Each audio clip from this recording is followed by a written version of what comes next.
Really proud of our team tonight. You know, we played against a very physical, excellent defensive team. You know, they're one of the top 10 defensive teams in the country, certainly one of the best in our conference. And coming into the game, when you're playing against that, plus on the offensive end, they're the best offensive rebounding team in our conference. You know, you're concerned if you're us, especially after the way we played against Stanford, rebounding the ball.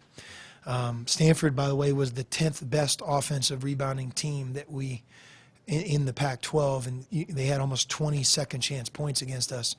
So we challenged our team.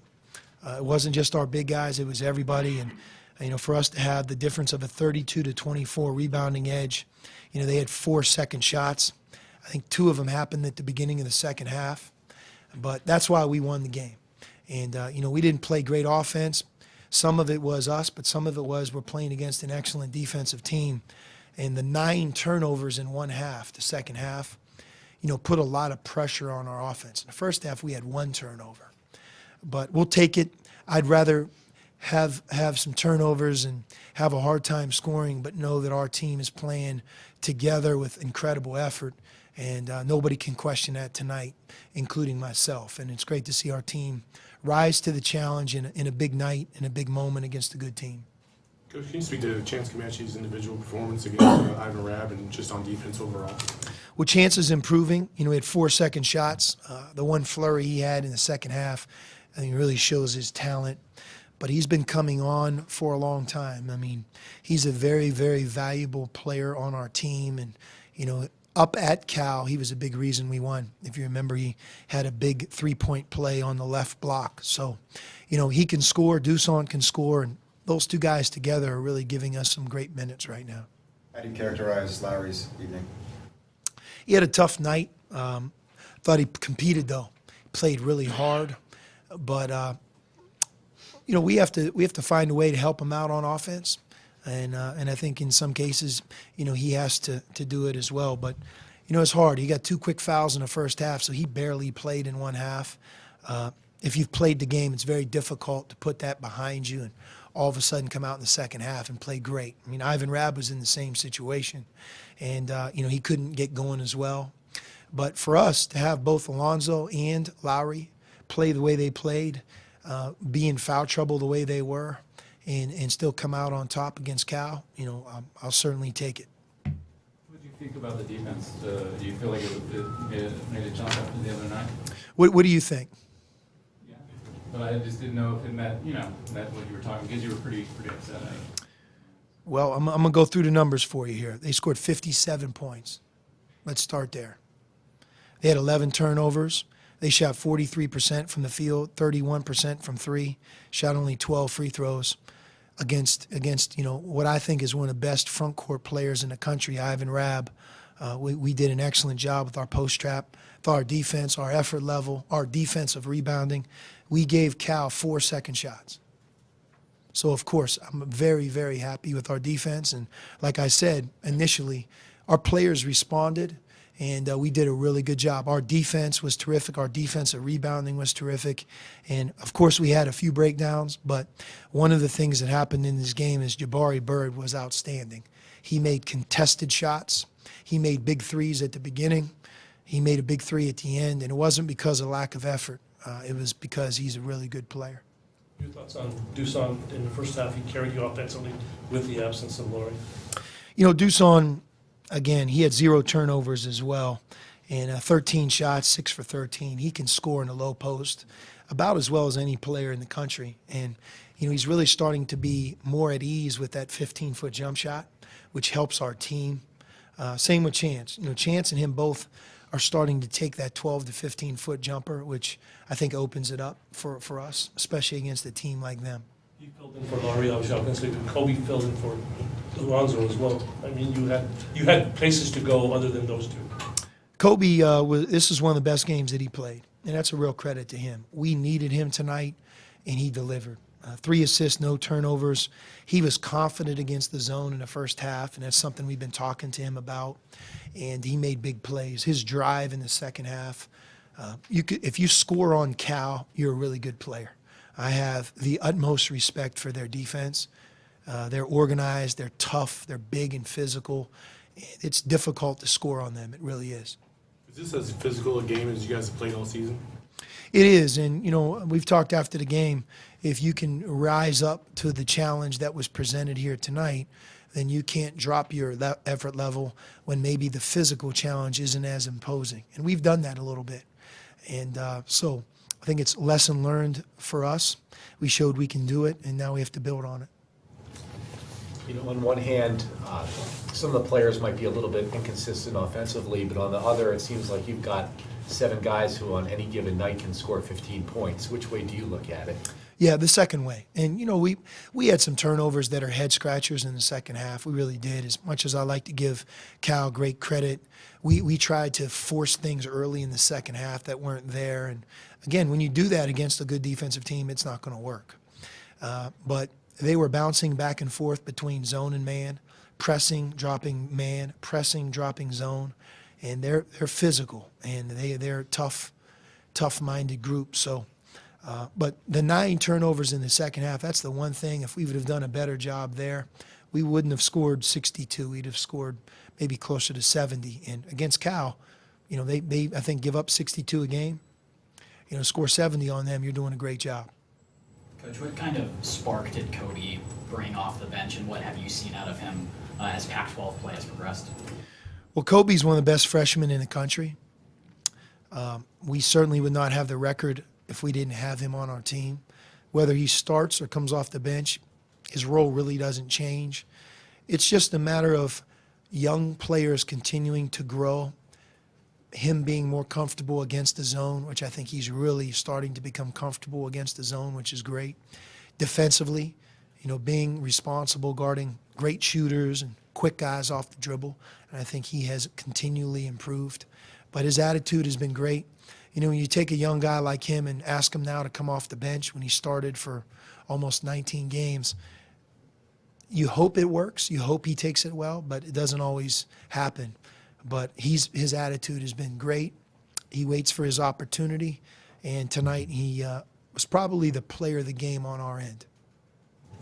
Coach, the intro video had Sean Rooks in it. Cameron Rooks was a little emotional, speaking about just the memories of his father, especially coming here. What kind of relationship do you have with him personally, and have you shared any words since his father's passed? Yes. We recruited Cameron and got to know, obviously we knew Sean already, but his mom as well, and we tried to get Cameron to come to Arizona, and he made a decision to go to Cal, and he's done really well. He's fought through some injuries, so he's already been hit with adversity, on kind of a couple knee injuries or broken foot, and then he lost his father at a young age. So, of course, we've been in communication, and before we put that on the video board, we got clearance from Cal, both their athletic director and Conzo as the coach, and Cameron, just to make sure that in our attempt to do something which I think is very meaningful and the right thing, that it would impact him in a good way. We didn't want to impact him in a negative way. So he was aware we were going to do it, and he okayed it, and I think it was certainly the right thing for a lot of reasons. In some ways, you almost wish you could do more, but I think that would have put maybe too much pressure on him as a young person who had to play. But, we lost a couple of our former players, and it's tough. You feel it as a basketball family, but your heart goes out to their family. And but we're big fans of Cameron. He's tell you what, Cal's a lot better team with him. The last time we played Cal, they didn't have him. And you look tonight, he had 10 points in 29 minutes, 6 rebounds. He's a big guy and really good player. So we hope he goes on and has a great career. But yeah, I'm really happy that we were able to do that. And our administration is the group that came up with the idea, and I think it backs up how much we care about our former players and their families. Your thoughts on being in the first, as with 5 games left in the regular season? We can't focus on that. We just have to take care of what's ahead of us. I think there's 2 incredible teams in this conference, UCLA and Oregon. I don't know if we're in that group. Hopefully we are. And then there's 2 or 3 others. We played one tonight that, in the NCAA tournament, I wouldn't want to play Cal. I wouldn't want to play USC. Utah, I would not want to play Larry Kostoviak in Utah in the NCAA tournament. So I you look at that group of 6 there, and then we have obviously some other teams. ASU's playing some really good basketball, had a good win tonight.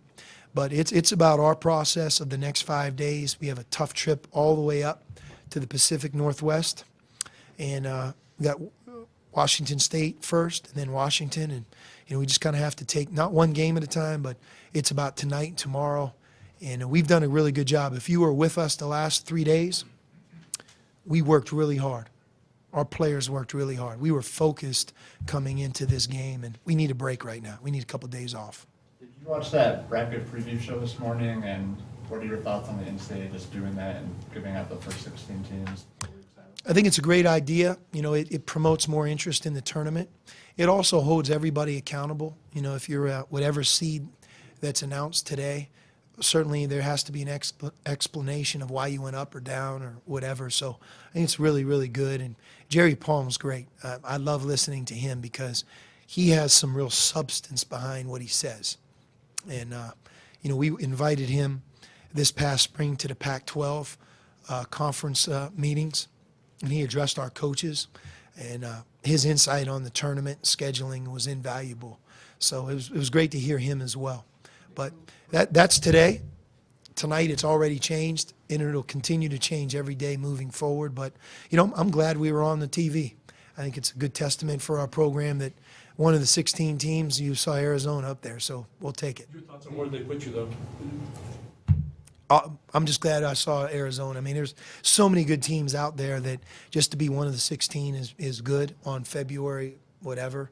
But there's only really one date that matters, and that's the real Selection Sunday. So tonight we took a step forward, and we have another opportunity this week. Are they having another selection show?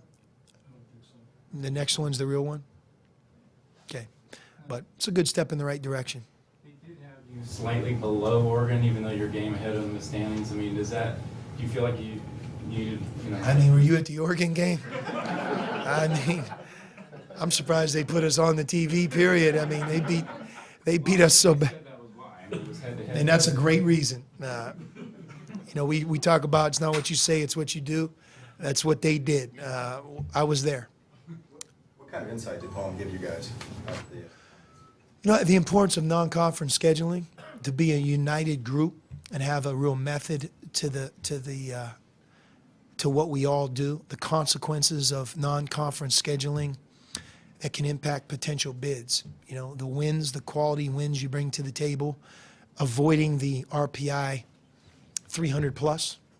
And then, the unbalanced schedule, how that can affect tournament seeding, meaning the NCAA seeding. And, really, I think all conferences at this point are unbalanced. But, for example, we don't play Oregon twice, but we do play UCLA twice. So that's one opportunity of playing potentially a number 1 seed at home that we don't have. But all things considered, I like where our team is. We have fought really, really hard. We didn't play perfect tonight, and it's a matter of us growing and building and going up to the Pacific Northwest and playing our best basketball that we can play. Coach, did you get a chance to see TJ McConnell's game-winning shot on Thursday? Yeah. I tell you what, TJ has made a big impact. I answer more questions about TJ McConnell. He's long gone, I'll say the same thing that I said 100 times. There's no better ambassador for the University of Arizona for our basketball program than TJ. The only thing he cared about when he played here was winning and helping his teammates get to the NBA. And when you're very talented and you have his competitiveness and mind, it's amazing how it translates. So I would not have predicted he would be this successful in the NBA, but I certainly thought he was capable of playing in the NBA, and very disappointed in his hair right now. He doesn't represent Pittsburgh. I don't know what he represents, but it's certainly not Pittsburgh right now. So I'll end on that note.